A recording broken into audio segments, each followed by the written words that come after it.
talk to you. But tonight is really about celebrating diversity with two amazing speakers, and I am privileged to introduce both of them to you. And I'm not going to read their bios, you have it on your tables, but I just want to share with you three things that I think they have in common.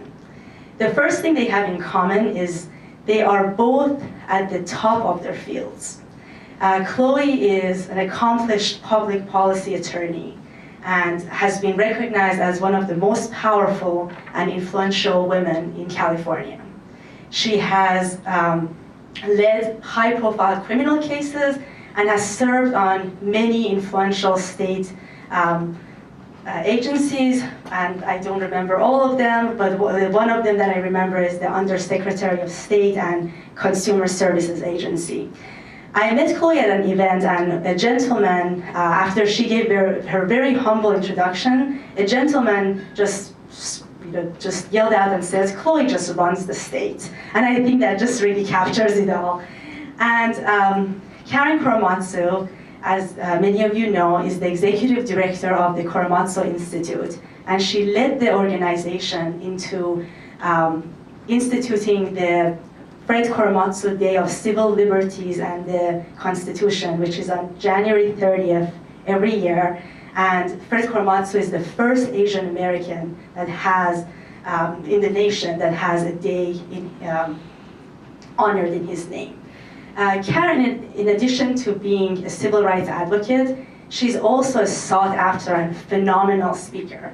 The first time I met her, she was speaking at the San Francisco Human Rights Commission on post-9/11 issues surrounding the Middle Eastern, civil rights issues surrounding the Middle Eastern community. And everybody had 2 minutes, and we all were struggling, and we were getting buzzed down and just like, go sit down. And Karen moved the crowd like no one else. And she sat down before her 2 minutes was up. This is how good of a speaker she is. The second thing that they both have in common is that they truly care about students and making a difference. Karen is always volunteering her time, speaking at bar associations, with law students, law schools, and she spoke at my bar association about 4 years ago. And even when she doesn't know it, she's influencing law students. One of our former law students said he wanted to come tonight because she heard her speak on NPR. He heard Karen speak on NPR, and he realized that what an impact lawyers can really make, and that really motivated her. And Chloe, similarly, I met at an event that was for brand new, newly admitted law students. And the way she talked to law students, the passion she showed when she talked about her teaching experiences, and the fact that she was even there, as a very busy partner, taking the time to be there, really showed me how much she truly cares about the new generation of lawyers coming up. And my final point, I think it's really best accomplished by a Persian saying that we have, which translates into, the more fruit a tree bears, the more it leans in humility. And I've always, my mom loved that phrase, and she always said that. And I met both women, and very shortly after, against my own networking principles, I asked each of them for a favor.